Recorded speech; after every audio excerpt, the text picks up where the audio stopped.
Coucou les amis, nouvelle vidéo extraordinaire, 24 heures avec un chef pâtissier. Et aujourd'hui, regardez où on est, un petit indice. On est à Caillou Pâtisserie et on est aux Émirats. On est même à Dubaï ici pour venir voir le chef et le grand chef pâtissier, Karim Bourgi.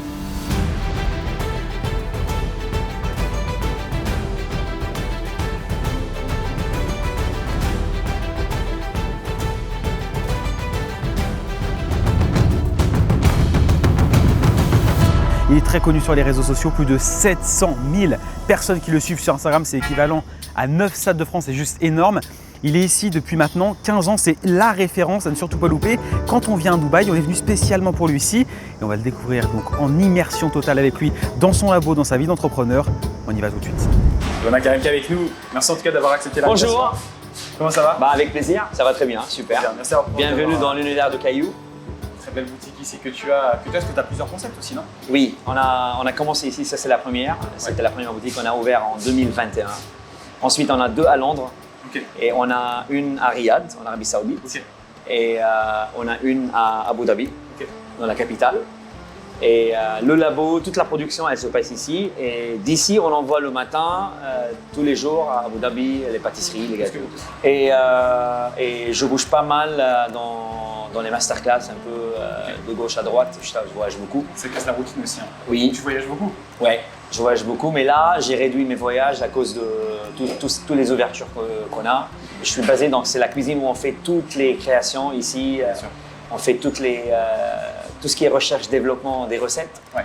C'est fait ici. Après, d'ici, ça part dans le monde. Toujours, j'essaie toujours d'être vraiment proche des chefs. Avant, j'étais chef pâtissier, mais je pense que ma carrière, elle a vraiment cartonné à partir de Dubaï. Donc, j'ai fait tous mes voyages à partir de Dubaï. J'ai été en Australie, aux États-Unis, en Europe, partout, pour des masterclass, en Angleterre, en France plusieurs fois, en Asie, dans la Chine, en Chine, Indonésie, Malaisie, partout. Moi, j'étais entre le Liban et la France. Okay. J'ai fait mes études au Liban. Ouais. J'ai fait mon CAP au Liban. Après, j'étais en France, à Paris, pour me perfectionner en pâtisserie. Okay. Donc, j'ai fait le cordon bleu à l'époque, en 99. Ah ouais. Ça, c'est il y a 27 ans. Et après, une fois que j'avais le diplôme, j'ai commencé à travailler sur Paris. Ouais. J'ai fait la durée au champ. J'étais aussi chez un traiteur à la Défense. Okay. J'ai travaillé pas mal avec des MOF en part-time. Et après, j'ai décidé de… Chez la durée, par exemple, la durée, j'ai commencé commis, après demi-chef. Okay. Ensuite, après, le poste que j'ai eu le plus de responsabilités sur Paris, c'était chef de partie. Tu bossais chez la durée? Ouais. Très bien. Donc, j'ai été chez la durée pendant 2 ans au champ. Je fais un peu tous les postes. Okay. Tour, petits gâteaux, entremets, macarons, un peu tout. Donc, c'est une belle expérience. Après, j'ai fait Fauchon à l'époque de Christophe Adam. Il était chef là-bas? Voilà. Okay. Il était le chef là-bas avec Benoît Couvrant. Ils étaient tous les deux le chef. Et après, j'ai quitté la France. Après 2 ans, retour au Liban pour faire une pâtisserie. On a monté une petite pâtisserie avec mon père, avec la famille. Ton tout premier business? Tout premier business, c'était au Liban, dans le sud. Et malheureusement, avec les problématiques de politique, guerre, tout ça, donc en 2006, j'ai quitté le Liban pour repartir en Afrique. Parce que moi, je suis né au Sénégal. Okay. Donc, je suis libanais, mais je suis né au Sénégal. Voilà. Donc, repartir en Afrique, à Dakar, là où j'ai donné un coup de main pour des pâtissiers, parce que j'étais sans boulot. Donc, après la fermeture de ma boutique au Liban à cause de la guerre. Ah, ça a vraiment fermé en plus? Ouais, c'était fermé parce que voilà, il y avait des problèmes de guerre et tout ça. Donc, on a décidé de fermer. Donc, Sénégal, un coup de main à des potes pâtissiers, des amis dans le métier. J'ai fait 6 mois là-bas pour vraiment ne pas oublier la main, ne pas rester à la maison, toujours faire des gâteaux, toujours pratiquer. Et après, j'ai eu l'offre de Dubaï, j'ai eu l'offre Fauchon, comme j'étais ex-Fauchon à Paris. Donc Fauchon, ils m'ont recommandé pour le poste de chef pâtissier aux Émirats, à Dubaï. J'ai pris quelqu'un qui connaissait déjà, qui bossait la marque, connaissait la maison. Exactement, la maison. Et c'était mon premier poste à Dubaï, 2010. J'arrive à Dubaï pour le poste chef pâtissier Fauchon. Et on a fait l'ouverture de Mall of the Emirates, qui était la première boutique. Ensuite, la deuxième boutique, on a fait Dubai Mall. Et après, la troisième, j'ai fait l'ouverture à Abu Dhabi avec Fauchon. C'était Etihad. Et j'ai fait 3 ans. Après Fauchon, 3 ans, j'ai signé avec la maison de chocolat. Et j'ai fait 3 ouvertures dans la région, Dubaï, Koweït, Qatar. Et en parallèle, j'étais consultant. Donc, j'étais Masterclass. voilà, masterclass, des voyages, maison de chocolat Fauchon, de côté. Et Covid, avec Covid, j'ai arrêté le voyage, comme tout le monde, plus de voyage. Donc, j'ai décidé d'ouvrir ma boutique. Et du coup, pourquoi tu as voulu arrêter de bosser pour quelqu'un? Et tu t'es dit, est-ce que tu as toujours voulu être indépendant, avoir ton propre business? Alors, j'étais vraiment cool avec Maison de Chocolat. J'étais très content avec eux parce qu'ils m'ont donné la liberté de voyager. Okay. J'étais en full time avec eux, mais j'avais la liberté de voyager, de faire la masterclass et tout ça. Ça, c'est bien aussi. Ça, c'est top. C'est ce que tu préfères ou pas dans le métier? J'adore. Okay. J'adore parce que vraiment, à l'époque, 2013, quand j'ai commencé à voyager, c'était le démarrage d'Instagram. Et j'avais toujours ce rêve d'avoir ma boutique. Franchement, même si j'étais content avec mes masterclass, mes conseils, tout ça, d'avoir toujours sa boutique, vraiment, c'est autre chose. Travailler pour les autres, toujours, c'est… C'est bien un temps pour te former. Tu as fait tes Je pense que tous les pâtissiers aujourd'hui, dans le monde, ils ont bossé, ils avaient une carrière de travailler chez les autres. Et après, ils ont fait leur… Trop bien. Mais écoute, on peut peut-être aller voir là-bas. Allez, c'est parti. Ici, on a un peu, les chefs, ils sont un peu de partout. Donc, on a Monsieur Francis, il est du Cameroun. Il est francophone, anglophone, il parle français et anglais. Okay. Incroyable. Enchanté. On a des gens qui viennent de l'Inde. Hashish is a pastry chef also. Le maître du pochage. C'est lui qui fait tous les pochages? Il fait les pochages, il fait tout ce qui est pochage, entremets, petits gâteaux, des tartes. Ok. Voilà, il fait un entremets à la vanille maintenant, c'est une commande. Enrobage chocolat. Avec tous les autres. On a le poste viennoiserie. Ok, et si tu devais, une pâtisserie qui te définit le plus, donc je sais pas, une pâtisserie signature que tu as depuis des années? Alors c'est la signature, c'est le caillou signature, c'est le logo. C'est une création qui est faite à base de chocolat. On a 3 textures de chocolat. Okay. Amer, lait, avec un chocolat un peu caramel. Et du praliné, c'est le goût que j'adore. Okay. Du coup, tu as un espace, je sais pas, qu'il y a un espace chocolaterie? Ouais, on fait un peu de chocolat pour des clients. C'est des commandes spéciaux. Par exemple, ça c'est un Birkin bag, c'est pour Hermès. On fabrique les chocolats ici pour Hermès. Ça c'est un très bon client ça. Oui, et vous pouvez goûter d'ailleurs. C'est un chocolat 66%, single origin, grand cru. Et au niveau de matières premières aussi, on est dans le top de top. C'est quel Valro lui? Ça c'est le Caraïbe, 66%. Okay. En viennoiserie, je travaille avec un chocolat très spécial. C'est pas Valro, c'est un chocolat qui s'appelle Choco. On le prononce Choco, mais il s'écrit Xoco. Okay. C'est un chocolat français qui est fabriqué en Costa Rica, mais qui est vendu à partir de Lyon, en France. Ok, je connaissais pas du tout. Ouais. C'est une nouvelle marque? C'est une marque qui… petite peut-être? Petite, ils ont démarré il y a 5 ans. Merci beaucoup. Donc ici, on est dans le tour et ça, c'est le chocolat que je travaille dans tout ce qui est viennoiserie. Donc, le packaging, je l'ai jamais vu. Ouais, c'est un bon chocolat. C'est les pépites pour les pains suisses. Ok. You do pain suisse now? See you how you do it? On va le surveiller là. Très bon. À voir, tu goûtes, c'est très aromatique. Merci. Et on a ces notes fruitées. Combien ces de notes lui? acidulées. Ça, c'est un Red Mayan 64, je pense. 62. 62. Avec hyper fruité. Tu vois, c'est un peu fruité, acidulé. On a ces notes acides. J'adore Valrhona, mais lui, il a plus d'intensité dans le fruit. Lui, dans une viennoiserie, c'est une bombe atomique. C'est autre chose. Ça, c'est pour le pain suisse. Pour le pain suisse. Ah oui, c'est pas mal. Et ça, on ne le trouve pas sur le marché. Donc, à chaque fois que je pars en France ou à Londres, je ramène avec moi dans les bagages. Ah, tu prends pas des palettes, tu veux pas exporter des palettes ou quoi? Pas pour le moment, mais c'est dans le plan. Ok. C'est dans les plans. Donc ici, on a les viennoiseries qui étaient faites ce matin. Donc, ici, on a les bâtons de la même marque. De la même marque, exactement. Même chocolat. Même chocolat, le Choco, Red Mayan. Donc la fève, elle vient du Guatemala. Okay. L'assemblage, il est fait en Costa Rica. Et là, ça, c'est quoi? C'est cheesecake? Ça, c'est le Basque Cheesecake, qu'on était les premiers aux Émirats de lancer vraiment le plus crémeux des crémeux Basque Cheesecake. Donc là, il va commencer à faire l'assemblage du pain suisse. Donc la pain suisse. Voilà, très riche en crème pâtissière avec les pépites Choco, Red Mayan. C'est très généreux. Très généreux. Moi, je dis aux gars, il faut vraiment être généreux dans les créations qu'on fait parce que le client, quand il mange, il revient quand c'est bon. Si c'est pas bon, il revient jamais. Donc, on va étaler un peu cette crème. And then he will put some more chocolate on the top.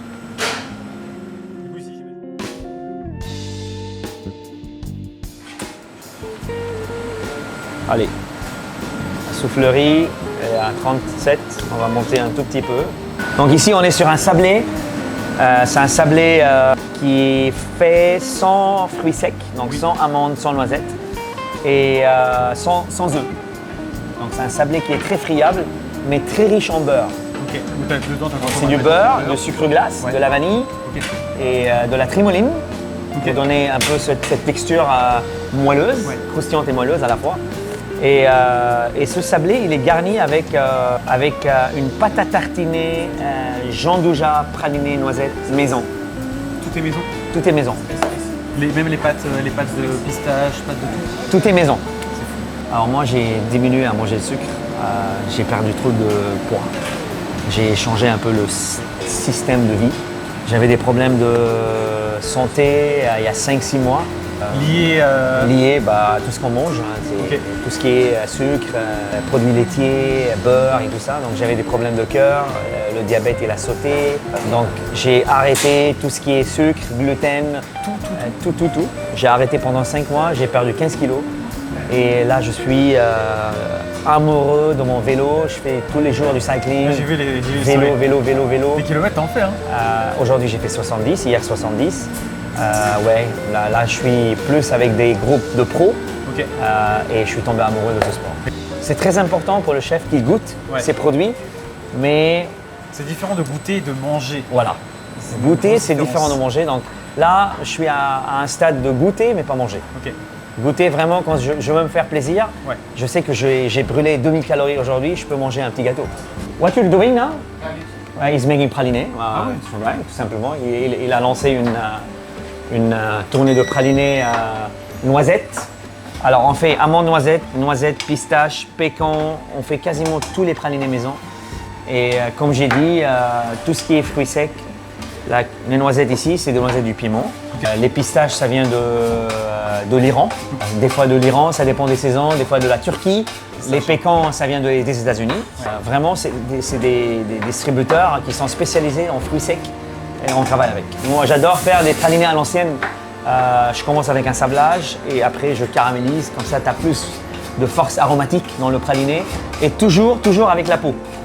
On passe au sérieux là. Là, c'est les viennoiseries. Alors, j'essaie vraiment de faire des trucs, simples, comme j'ai dit, mais très focus sur le goût.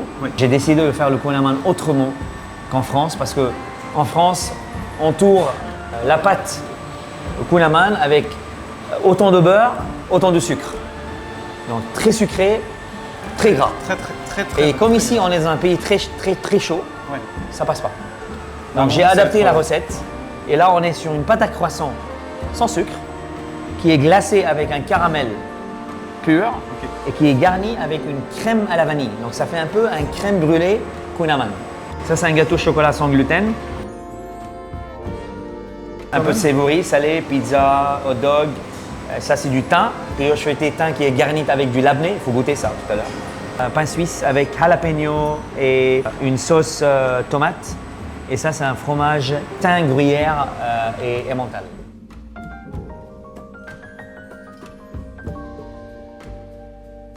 Crispy rice base, crémeux chocolat très intense, biscuit chocolat sans farine de blé, un rouleau fraisier fleur d'oranger, la signature de la maison.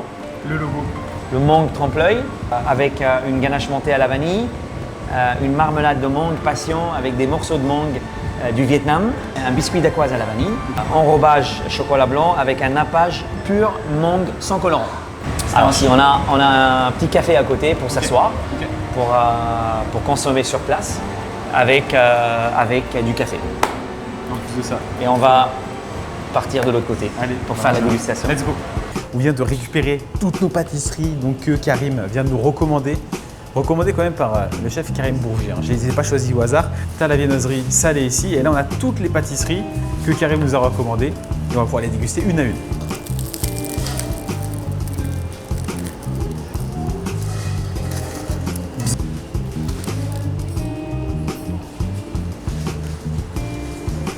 peut voir, il y a une grosse crème. Donc c'est vraiment un kouign-amann qu'on n'a pas en France. Hein. Là, c'est vraiment une revisite complète du kouign-amann. Et à ce qui paraît, c'est vraiment beaucoup plus frais. Parce qu'un kouign-amann à Dubaï, je pense que tu cales directement. On y va.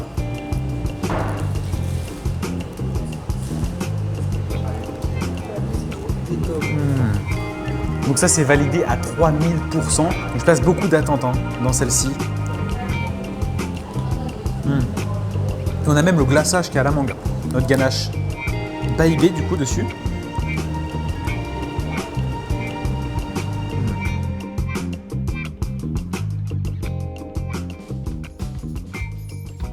Un Français qui voudrait venir travailler à Dubaï, tu le conseilles? Un pâtissier? Je le conseille, mais ça dépend où et avec qui. Et avec toi? Avec moi, pas mal, oui, pourquoi pas, mais après il faut savoir la DNA de la marque et il faut s'adapter. Le truc, vraiment ce qui m'intéresse le plus, c'est savoir s'adapter. Parce qu'ici, on n'est pas en France. Non. On est à Dubaï. Tout est différent. Tout est différent. Comme le kouign-amann tout à l'heure, j'ai dit, c'est pas le kouign-amann qu'on trouve en France. Et il faut s'adapter, sinon ici on ne s'adapte pas, on ne va jamais réussir. Sur 5 ans à Dubaï, c'est pas facile. De tenir 5 ans ici? Parce que tu vois des gens ici, 2 ans, 3 ans, ils partent. Il y a des autres qui viennent. Et tu sais la raison pour laquelle ils partent? Parce que tout simplement, ils n'ont pas pu s'adapter. Et, au pays et à la clientèle, les deux. Et le staff qui change beaucoup. Donc après tout ce qui est finance, Dubaï, c'est un marché qui est très très dur. Ça coûte très cher, les loyers ici, les ingrédients qu'on achète, les matières premières et tout ça. Il faut vraiment avoir plusieurs sources de revenus, comme le B2B, B2C. Sinon, ça ne marche pas. Si moi, je veux juste en fait avoir cette vitrine pour la vente tous les jours, je ne peux pas payer les bills, je ne peux pas payer les salaires. Les événements, les B2B, tout ça, ça joue un grand rôle. Bon les amis, cette vidéo prend fin. Cette vidéo de 24 heures avec Karim Bourgier était juste extraordinaire. On a passé une journée qui était juste folle. Côtoyer quelqu'un qui m'inspirait énormément quand j'étais juste en CAP il y a maintenant 10 ans. C'est quand même fou. Pensez à vous abonner à cette chaîne. Déjà, juste un abonnement, ça prend 1 seconde. Et en plus de ça, ça nous soutient énormément. Ça nous montre aussi que le concept vous plaît. Dites-moi dans les commentaires et répondez aux premiers commentaires que je mettrai en dessous. Quel est le prochain chef que vous voulez voir? D'ici là, abonnez-vous, prenez soin de vous. Et on se retrouvera avec un chef dans la prochaine vidéo.